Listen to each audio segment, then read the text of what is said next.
Donc les critères de performance. Je vais faire une copie de tableau. Les gens que vous allez voir, ils vont tous vous présenter un certain nombre de technologies qui peuvent être très différentes les unes des autres. Et à un moment donné, pour des raisons qui s'expliquent parfaitement, ils vont avoir la possibilité d'établir des jugements, de dire bah voilà, mon système il marche mieux que ça ou ça, et ils vont se baser sur des rendements.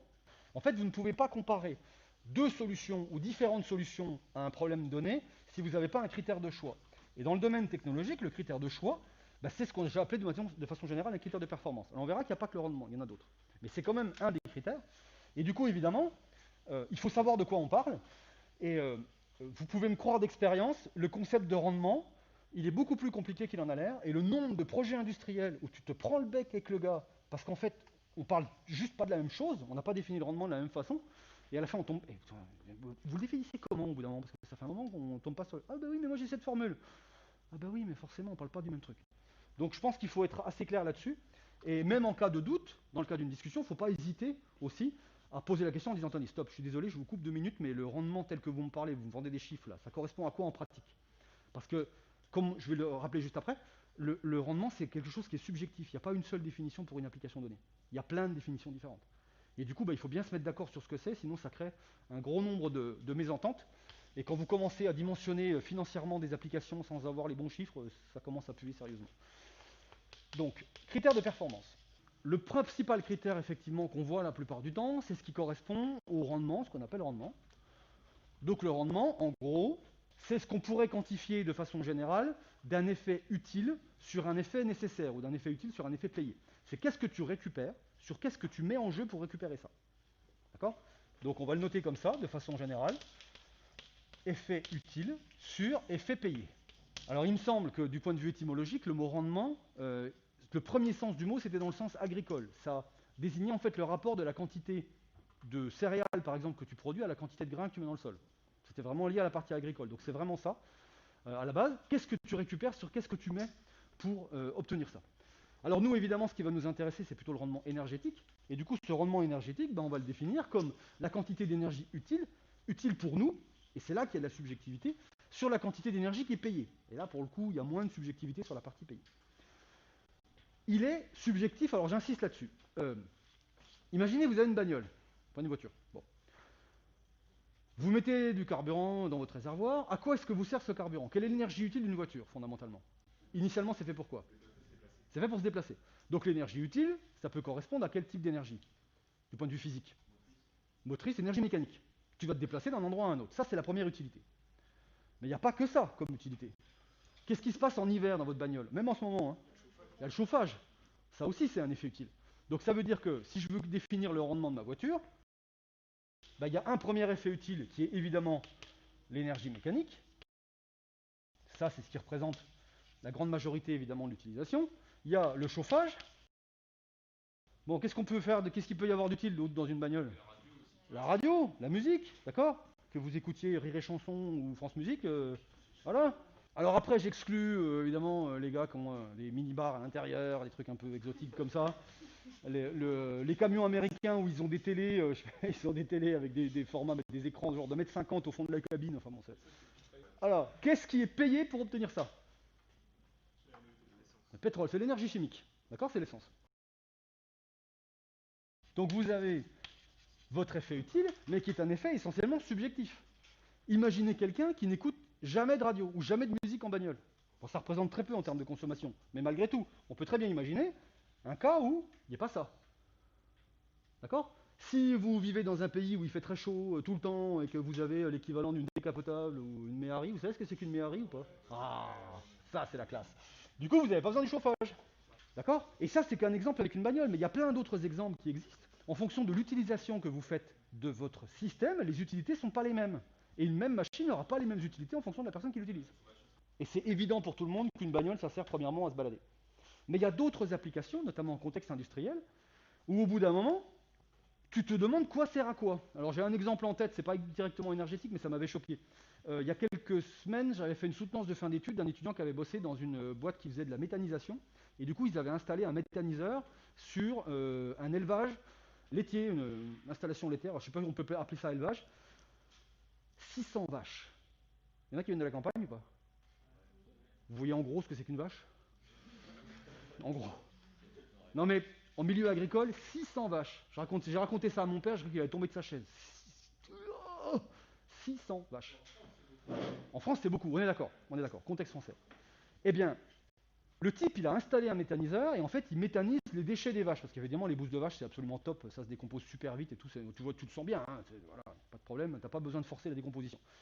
Ça méthanise énormément, on produit de la méthanisation et en fait, ce gaz-là, lui, ce qu'il fait, c'est qu'il le revend pour faire du chauffage à un établissement hospitalier qui se situe à quelques centaines de mètres à côté. Donc c'est super bien comme truc.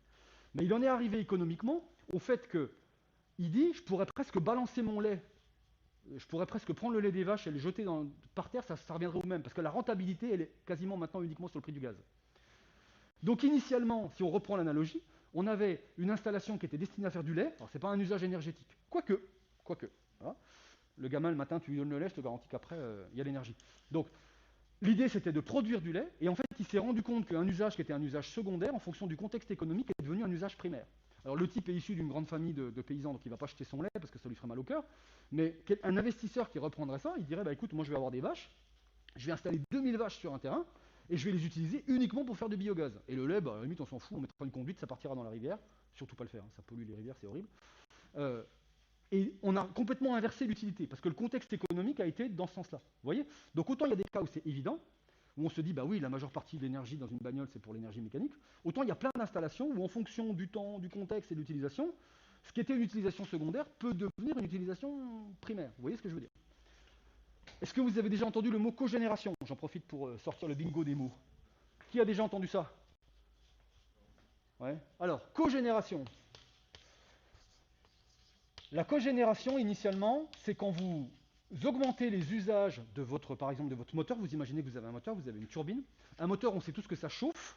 Quand on se chauffe à l'intérieur d'une voiture, c'est par cogénération, on utilise la chaleur du moteur. Eh bien, il y a plein de contextes où, en fait, cette chaleur-là, on peut l'utiliser aussi pour un process industriel. Et du coup, dans une installation de cogénération, le rendement, ça va être de l'énergie, alors on va dire mécanique ou électrique, ça n'a pas beaucoup d'importance. En tout cas, de l'énergie utile, du travail. D'accord?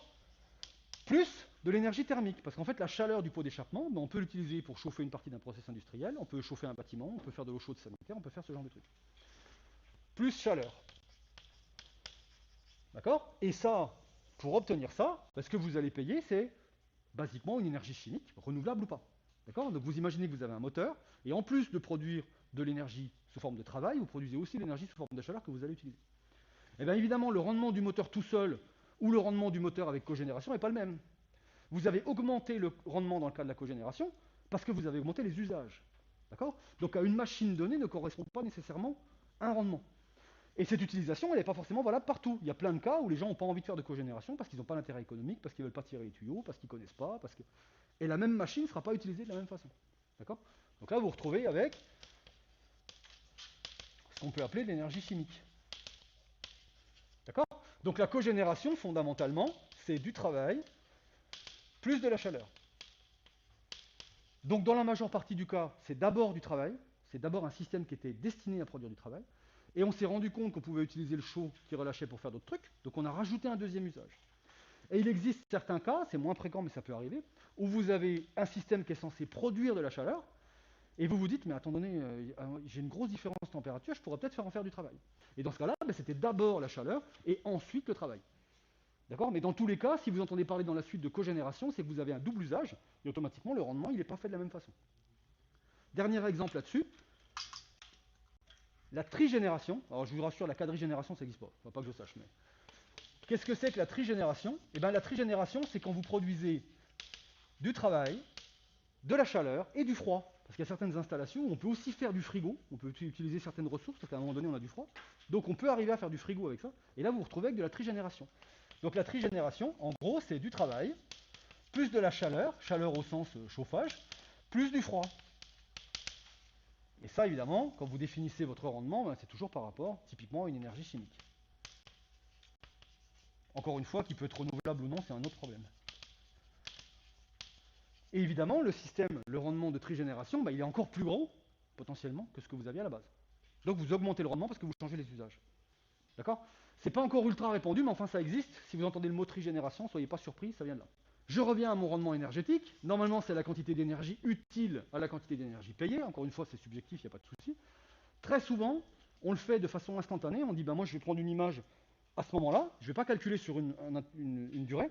Je vais juste prendre à ce moment-là. Ben à ce moment-là, je produis temps et j'absorbe temps. Et du coup, je me retrouve avec un rendement qui s'exprime sous forme instantanée avec des puissances. Donc on fera un petit exemple tout à l'heure, on le fera en puissance. Mais rigoureusement, c'est quelque chose qui se fait plutôt en énergie. Sachant que les énergies utiles et les énergies payées ne sont pas nécessairement mobilisées en même temps. Donc ça, je reviendrai dessus quand on fera ensemble le cours de stockage. Je vous montrerai là un accumulateur d'énergie. C'est un truc qui est justement fait pour arriver à désynchroniser les entrées et les sorties, pour arriver à gérer justement ce type de déphasage. Donc les conséquences de ça, c'est essentiellement subjectif. Ça dépend de l'usage qu'on fait, évidemment, de ce type de machine. C'est utile d'un point de vue économique. Alors on fera un calcul tout à l'heure, justement, pour que vous voyez à peu près à quoi ça correspond. Sauf que ça a une vue partielle. Hein. Ce n'est pas un calcul économique. Là, le calcul qu'on fera tout à l'heure, c'est vraiment fait à l'arrache. C'est ce qui pourrait correspondre à du premier ordre, quoi. Et encore, ordre zéro. Un vrai calcul économique, c'est beaucoup plus compliqué que ça, parce qu'il faut prendre en compte les amortissements, les durées, etc. Mais quand même, sur un coin de table, on peut déjà arriver à avoir une idée à peu près de ce qui se passe. Attention, les rendements peuvent être supérieurs à 1. Il y a certaines machines qui ont des rendements supérieurs à 1, et c'est parfaitement normal. C'est tout simple, c'est que des fois, vous avez une partie de l'énergie qui participe à votre effet utile, qui en fait est gratos. Ça, c'est pas entrant, hein, c'est payé. C'est ce que tu payes. Donc à partir du moment où c'est gratos, ça ne rentre pas dans le calcul du rendement. Je prends l'exemple d'une pompe à chaleur. Le principe d'une pompe à chaleur, c'est que vous avez toujours un rendement qui est supérieur à 1. Une pompe à chaleur classique, ça peut aller jusqu'à un rendement de 4. Quand vous avez l'énergie qui vous chauffe, vous avez 4 unités d'énergie qui vous chauffent. Au final, vous en avez une que vous payez. C'est l'électricité qui alimente le bazar. Et les 3 autres, elles sont gratos, parce que vous les prenez dans l'air extérieur. Donc quand vous faites le calcul du rendement, vous ne faites pas le calcul du rendement en disant qu'est-ce qui rentre, qu'est-ce qui sort. C'est qu'est-ce qui m'est utile à moi et qu'est-ce que je paye pour ça. Et dans ces cas-là, vous pouvez vous retrouver avec un rendement qui est supérieur à 1. Donc il n'y a aucun problème avec le fait que le rendement soit supérieur à 1. Soyez pas bloqués, ça dépend de la machine. Alors normalement, ça permet d'estimer ce qui est dégradé dans le système. Donc ça, c'est typiquement pour un moteur. Hein. Vous avez on avait même discuté pour tout ce qui était centrale nucléaire, on l'avait vu mardi. Vous avez 3 qui rentrent, vous avez 1 qui sort. Les 2 qui ont disparu, ils n'ont pas vraiment disparu, c'est parti dans l'ambiance, c'est pas perdu, hein, c'est juste dégradé. Et bien ça, c'est ce qui n'a pas été valorisé. Dans le cas d'une pompe à chaleur ou d'une machine frigorifique, c'est aussi ce qui peut être absorbé de manière gratuite. C'est-à-dire si vous avez un rendement de 4, ça veut dire qu'en gros, si vous payez 1 et que vous récupérez 4, il y en a 3 qui sont gratos. Par contre, ça ne vous dit rien sur est-ce que c'est bon ou pas bon. Vous avez des machines qui, dans certains contextes, peuvent être excellentes avec un rendement de 30%, et d'autres qui peuvent être très mauvaises avec un rendement de 40%. Parce qu'à un moment donné, vous avez des limites physiques qui vous imposent justement des contraintes sur ces valeurs de rendement. Et ça, pour le coup, le rendement, il ne donne pas.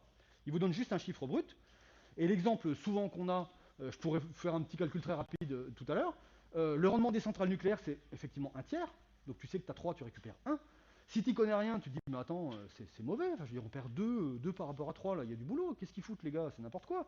Sauf que, quand on fait le calcul du point de vue de la physique, on s'aperçoit qu'au maximum, ce que tu peux récupérer, c'est 40%. La physique te dit, au-delà de 40%, bonhomme, c'est même pas la peine d'essayer, tu n'y arriveras pas. C'est impossible. Donc au final, toi, ce que tu récupères, c'est 3 sur 4. Donc en fait, tu es à 75% du max. Et ça, du coup, c'est vachement bien. Et c'est là que j'introduis le deuxième critère, qui est plus fin à utiliser, mais qu'il faut garder aussi en tête, qu'on appelle l'efficacité. L'efficacité, c'est différent du rendement.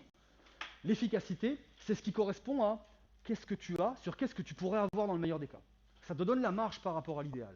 Et du coup, on peut se retrouver avec des systèmes qui ont un rendement faible, mais une efficacité élevée, parce que la physique dit, ben non, à la limite, je suis désolé, elle est à 30, tu es à 28%, tu es excellent. Ah oui, d'accord, 28, je voyais ça nul. Non, non, non, la physique te dit, tu fais pas au-delà de 30. Donc en fait, tu es super bon, mais tu le sais pas. Pas encore. Et par contre, il y a d'autres cas où on sait que le rendement maximum, il peut être par exemple à 90%. J'exagère, un moteur électrique par exemple, et le moteur électrique, il a un rendement de 50. Bah non, là, je suis désolé, c'est vraiment pas bon, quoi. Alors qu'initialement, si tu connais pas, tu compares les deux, tu dis, bah, le moteur électrique, il est meilleur que le moteur thermique. Et ben non, il faut comparer justement par rapport à ses efficacités. Attention quand on compare les rendements de différents systèmes, notamment quand il y a du thermique, de l'électrique, du chimique, ce genre de choses, on a tendance à dire, là où il y a le plus faible rendement, c'est là où je peux travailler pour améliorer la chaîne. Eh bien pas forcément. Parce qu'en fait, à chacune de ces conversions d'énergie-là, il y a des limites physiques associées, et des fois, ces limites physiques, on en est très proche, et des fois, on en est très très loin. Donc il faut vraiment se méfier de ce type d'intention. Je m'appesantis pas plus là-dessus, mais essayez de garder ça en tête. Quand vous avez des valeurs de rendement, soyez pas trop motivés pour les interpréter directement. Réfléchissez en disant, mais attends, c'est quoi exactement comme type de système? Parce qu'en fonction des systèmes, la physique, elle peut être plus ou moins tendre. Et avec les moteurs thermiques, elle est absolument impitoyable. Alors, une petite appli. Ici, pour que ce soit un petit peu plus concret. Et du coup, c'est un système qu'on appelle un électrolyseur. Donc, je ne rentre pas dans les détails techniques, ce n'est pas l'objet. Mais l'idée, c'est juste de dire que c'est une espèce de grosse machine. Cette grosse machine, elle va consommer une certaine puissance électrique, qui, intégrée sur un temps, peut faire une énergie, hein, c'est pas la question.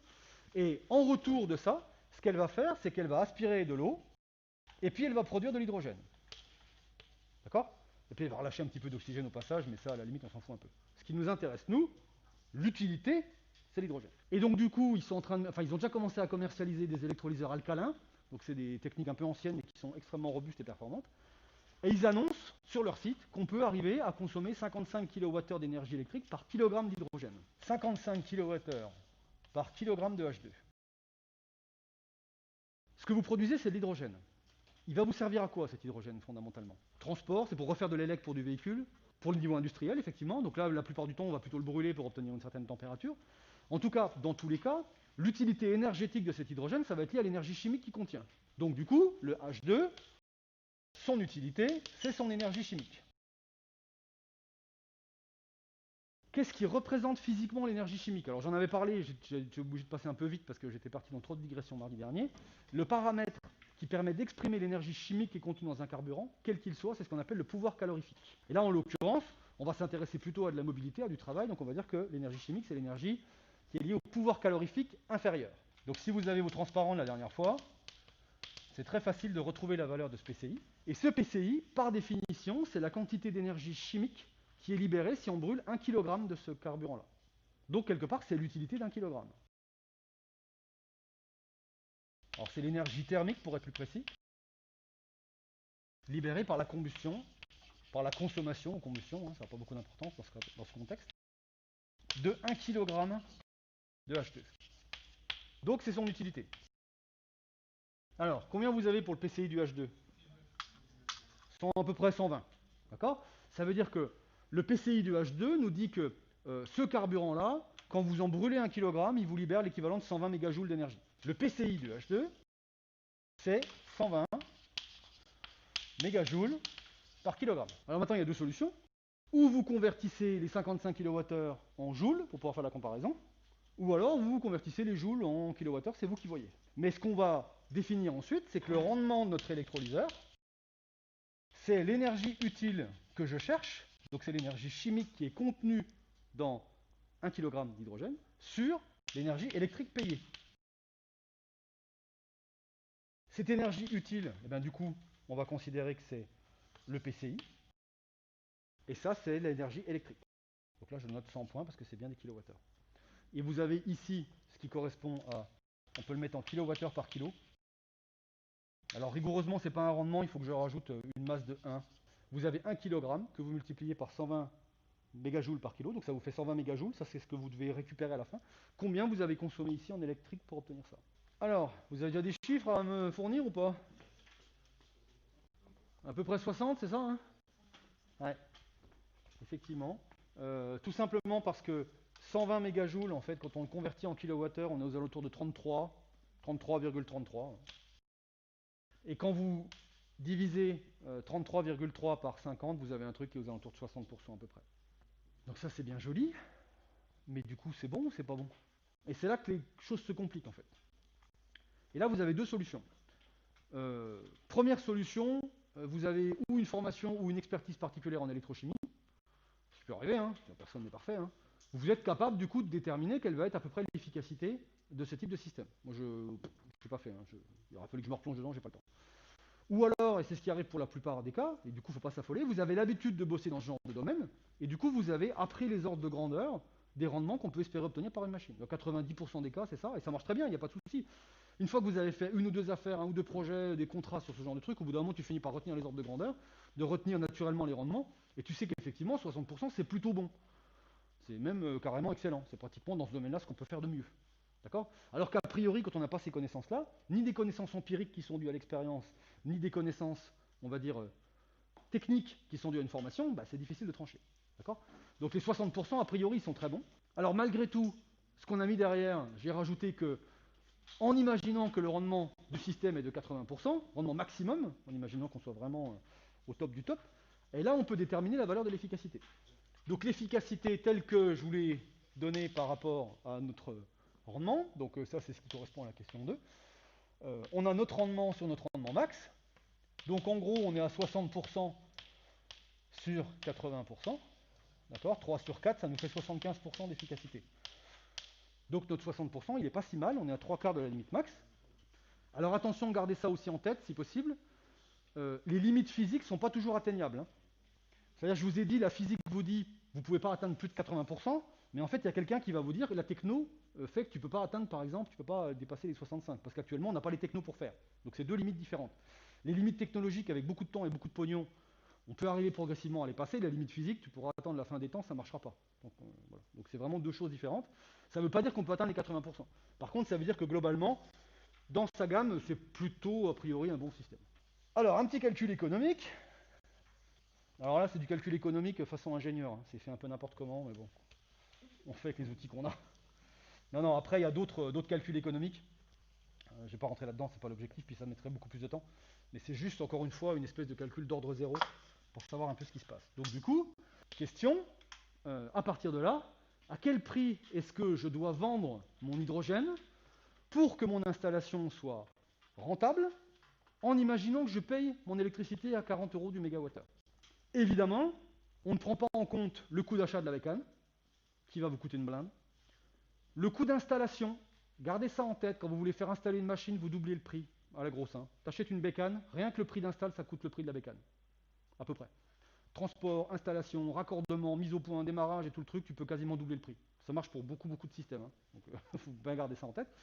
Ensuite, vous avez la maintenance, évidemment. Et puis, ben, vous avez quelque part le coût du crédit. Parce que vous allez, enfin, sauf si vous êtes vraiment plein aux as, c'est quand même difficile d'arriver à sortir ça en cash. Vous avez toujours un plan financier qui va être derrière. Et ça, quelque part, c'est aussi une dépense. Vous avez un remboursement d'emprunt là-dessus. Donc, au final, quand vous faites le calcul de la performance économique, il faut la faire évidemment sur toute la durée de vie du système. Sachant que l'avantage d'un électrolyseur alcalin, c'est qu'a priori, ça tourne 20 ans sans maintenance. C'est ça, c'est des technos assez anciennes, mais qui sont très très robustes. Donc là, en termes de coût de fonctionnement, normalement, ça fonctionne plutôt pas trop mal. Alors, rentabilité. À partir de quand, à partir de quel tarif est-ce que mon système devient rentable? À partir de quand est-ce que je vends mon électricité, mon hydrogène, pardon, plus cher que l'électricité que j'ai payée pour la produire? On est d'accord, pour 1 kg de H2, au travers du rendement de votre électrolyseur dont vous savez qu'il est à 60%, vous savez que ça va vous coûter en énergie 55 kWh. Et vous savez que le prix de votre énergie, c'est 4 centimes du kilowattheure. Donc tu dis que ça fait 2,2. 2 euros du kilowattheure. C'est le prix que tu payes. Voilà. C'est pas le seuil de rentabilité. C'est le prix, c'est ce qui correspond au prix minimum. Mais ça veut dire que toi, tu vas devoir le vendre plus cher que ça. Et ça veut surtout dire que si à un moment donné les cours font que c'est moins cher que ça, tu y perds forcément. C'est obligé. D'accord? Donc ça, on peut considérer que c'est le prix minimum de vente, de revient, par exemple. Je n'ai pas fait une école de commerce, c'est marrant. Moi, mon truc, c'est les moteurs. J'essaie d'improviser des trucs, mais... Non, mais merci, effectivement, c'est le coût de revient, par exemple. Donc c'est ce que te coûte la production d'un kilogramme d'hydrogène. Évidemment, plus tu le vends cher, mieux c'est. Maintenant, pour répondre à la dernière question, est-ce que l'hydrogène, on devra le vendre plus cher ou moins cher que ça? Plus cher, effectivement, parce qu'après, il y a, comme je vous disais, le coût d'investissement, le coût d'installation, le coût de maintenance, même si là, pour le coup, a priori, si tu n'as pas de pépin, ça doit bien tourner. Les remboursements d'emprunt, ce genre de choses, qui fait qu'au final, vous allez vendre plus. Par contre, si vous voulez vraiment pouvoir calculer ce prix-là, ben, vous avez deux choses. En règle générale, quand on fait des projections, on le fait sur des taux d'actualisation, on calcule avec un taux fixe pour toute la durée de fonctionnement. Il y a deux paramètres qui peuvent jouer. Enfin, il y en a un surtout, c'est le prix de l'électricité. Évidemment, si vous commencez à avoir des prix d'électricité qui augmentent, à rendement égal, vous allez vous retrouver avec un coût de revient, avec un prix de revient de votre hydrogène qui va monter, ça deviendra de plus en plus difficile. Et là, vous risquez de réduire votre marge. Voilà, ce que je voulais juste que vous reteniez de ça, même si c'est un calcul qui est un peu bête, c'est juste que le rendement, c'est pas que de l'énergie. On peut aussi se faire une idée en termes de coût de revient.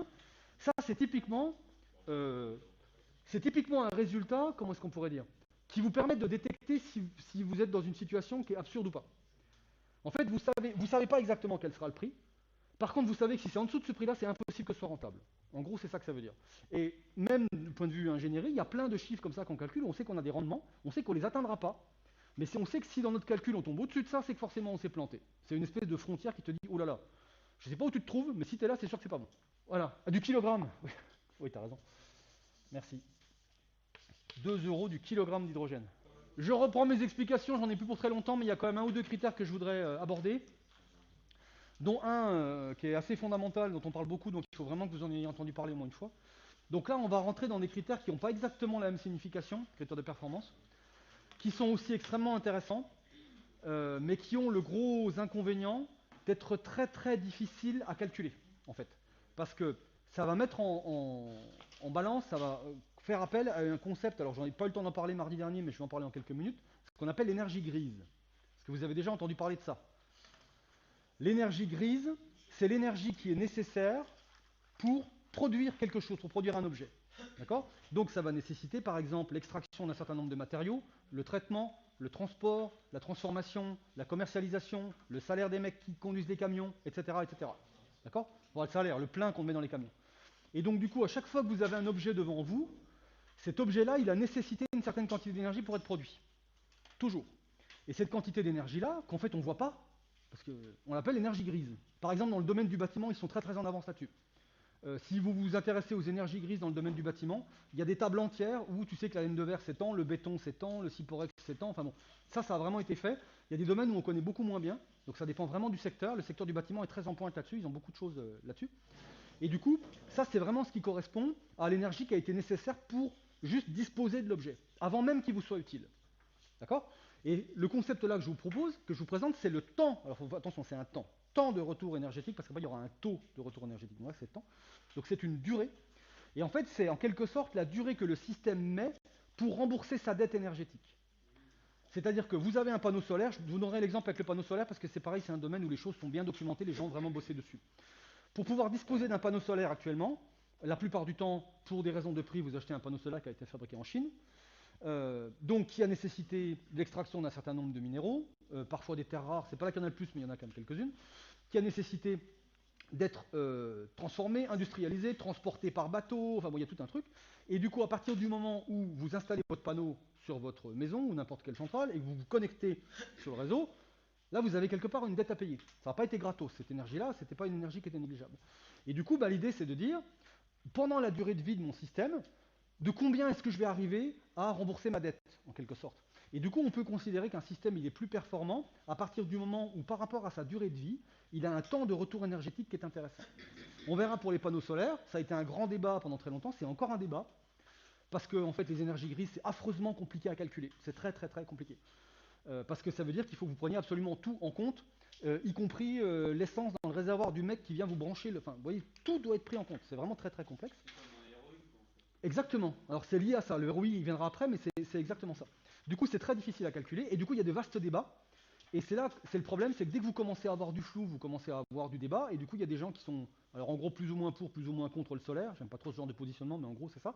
Et du coup, ceux qui sont plus ou moins pour, ils auront tendance à raccourcir le temps de retour énergétique en disant, bah non, la dette énergétique, on la rembourse en 2 ans pour un panneau qui fonctionne 20 à 25 ans. Donc effectivement, de ce point de vue-là, c'est pas forcément déconnant. Et puis, il y en a d'autres qui disent non, non, non, le temps de retour énergétique, il est beaucoup plus long, c'est la moitié de la durée de vie. Donc c'est un autre critère de performance qui est calculé sur l'ensemble de la durée de vie du système et qui du coup est vachement significatif parce que c'est un petit peu comme un investissement, vous avez investi mais vous avez investi en énergie et à partir d'une certaine date, vous dites voilà, là je commence à être rentable.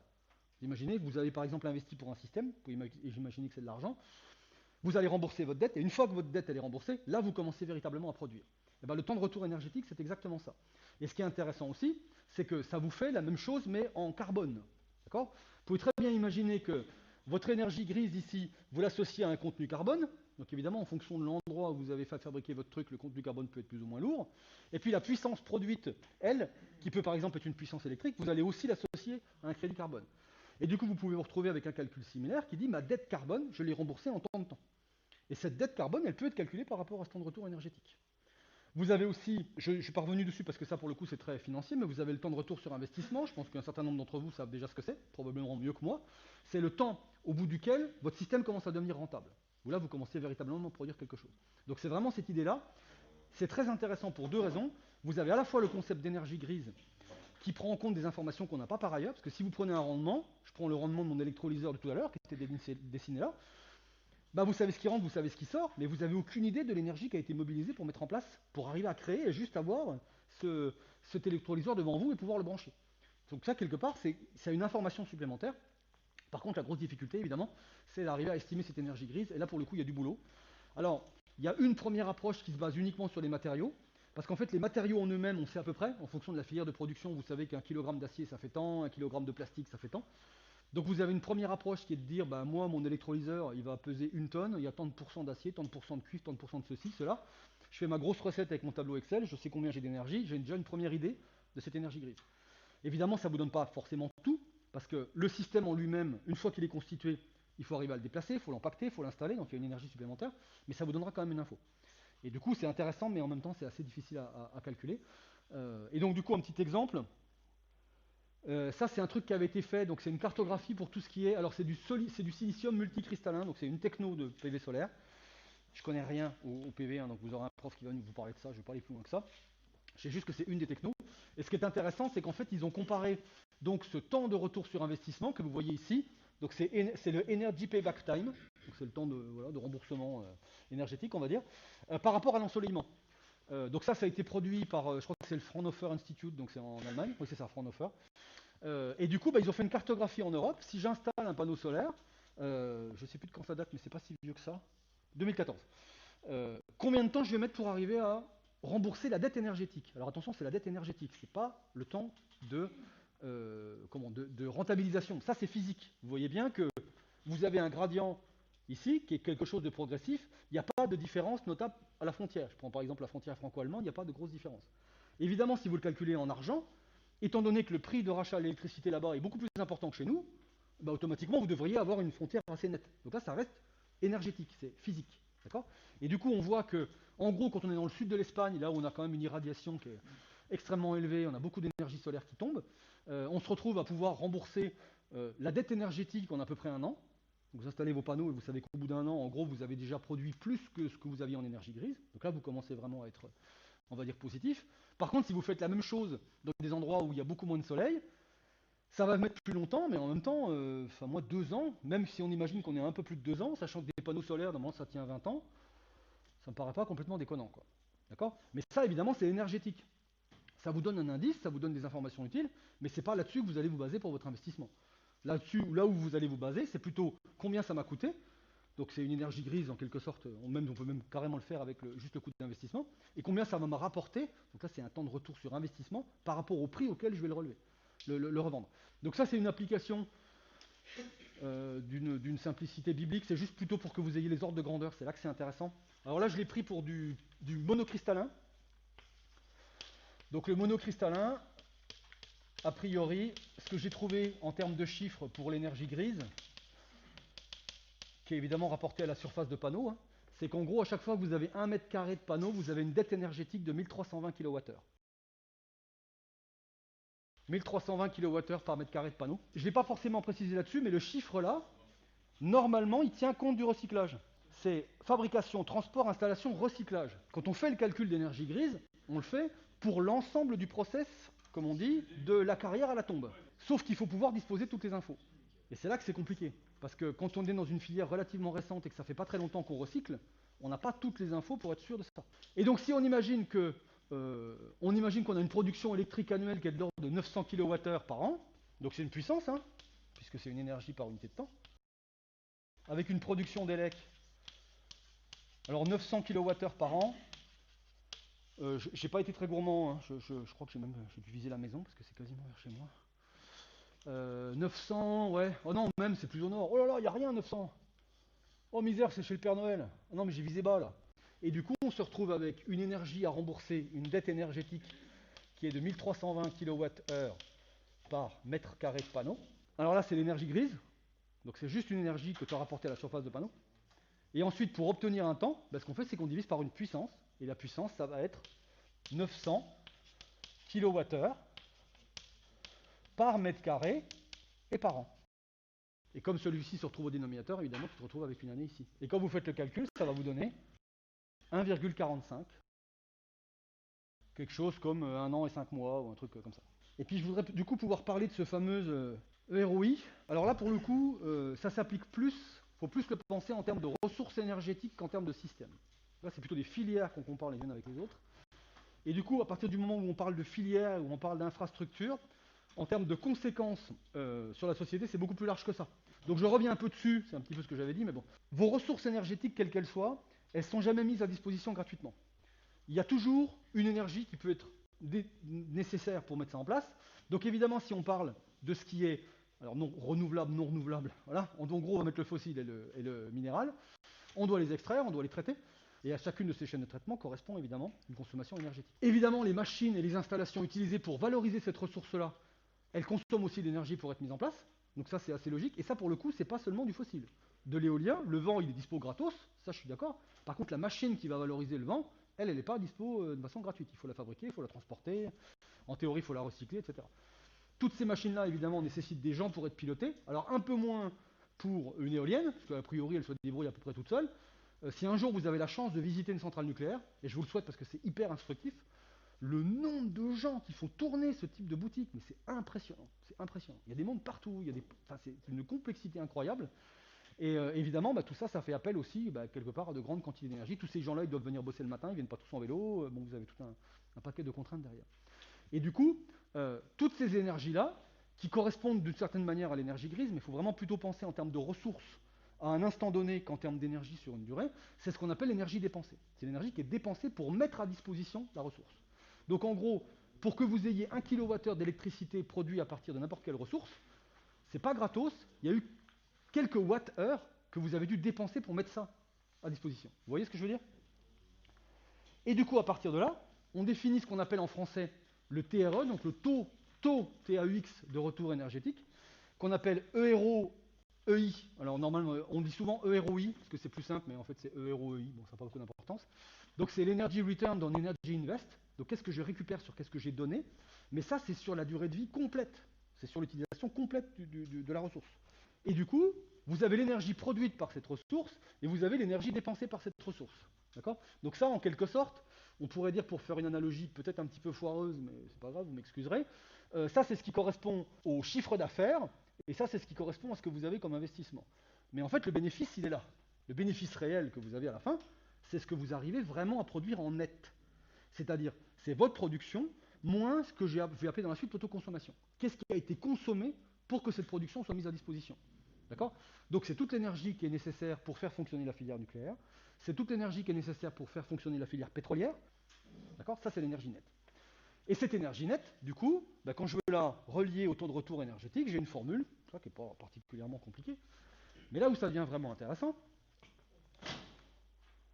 c'est quand on essaie de combiner ça et qu'on voit, qu'on fait le rapport, donc ce qu'on appelle l'énergie nette relative, qu'est-ce que je récupère réellement par rapport à ce que je produis. D'accord? Ce que je produis, c'est, on va dire, le chiffre d'affaires, parce que le net que je récupère réellement, c'est ce qui correspond à mon bénéfice. Donc c'est pas exactement la même chose. Qu'est-ce qu'on récupère? Eh bien, en fait, quand on traduit ça comme ça, on se retrouve avec une formule toute bête qui nous dit qu'on a 1 moins 1 sur le taux de retour énergétique, ou le ROI si vous le mettez en anglais. Et actuellement, les études, alors là pour le coup c'est vraiment des études macroéconomiques, c'est des trucs très très larges, les chiffres disent qu'en gros on travaille en ce moment avec une société à un ROI de 20, à peu de choses près.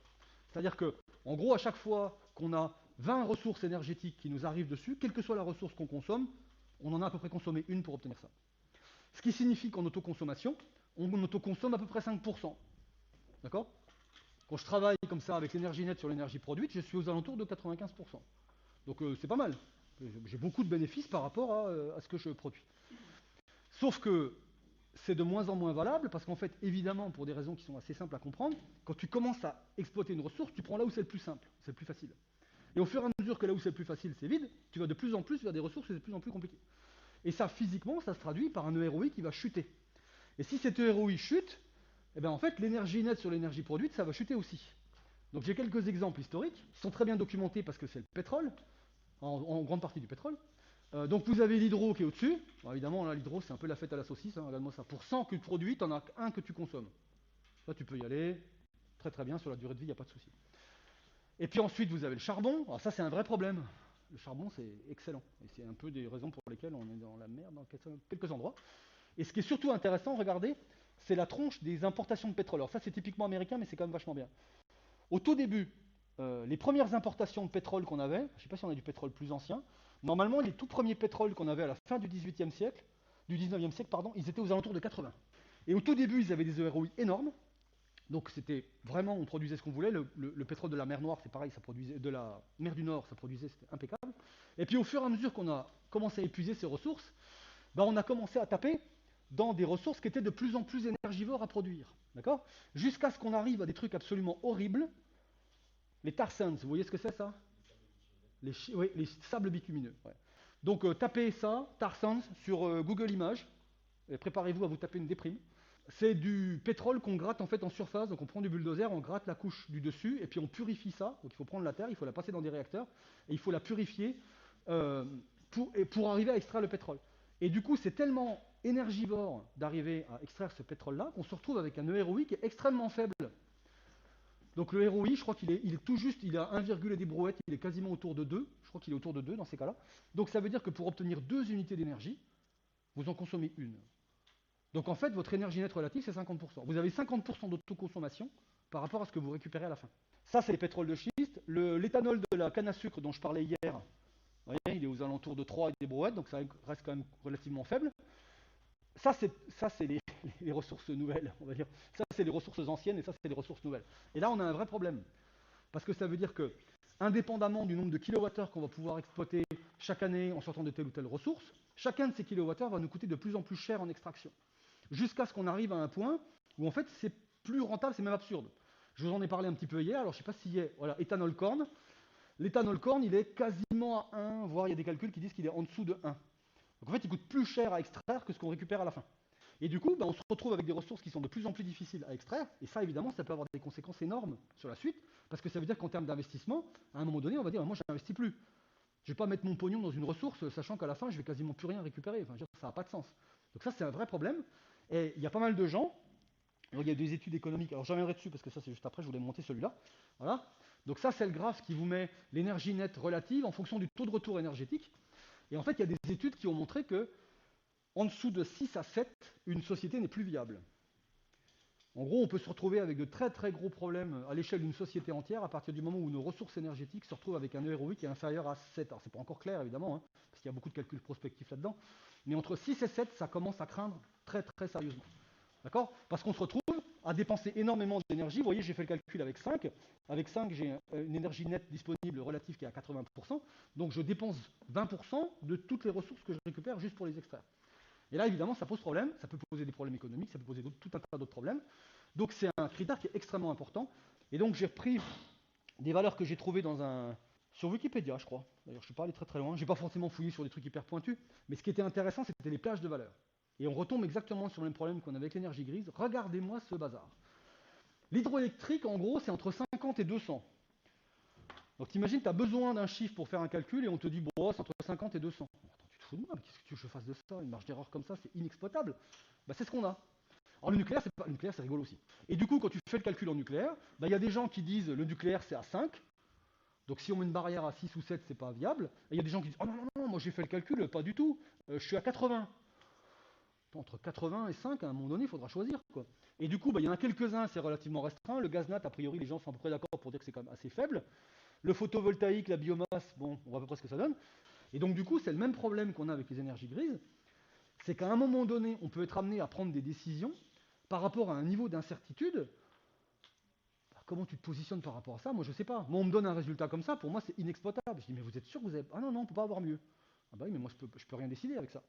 Parce que si je décide, si je fais le calcul avec 200, bah c'est facile de faire le calcul, je me retrouve à 99%, donc là je suis large. Si par contre je fais le calcul avec 50, ça reste encore bon, mais c'est quand même vachement plus bas. Et là on a le vrai problème, parce que tous ces critères-là nécessitent des quantités de calculs qui sont extrêmement importantes. Pas forcément les calculs, mais les infos. Il faut avoir toutes les infos. Et c'est très difficile d'avoir toutes les infos sur une filière. Il y a des mecs, c'est leur boulot de trouver ces infos-là. Et ils ont du mal. D'accord? On clôt là?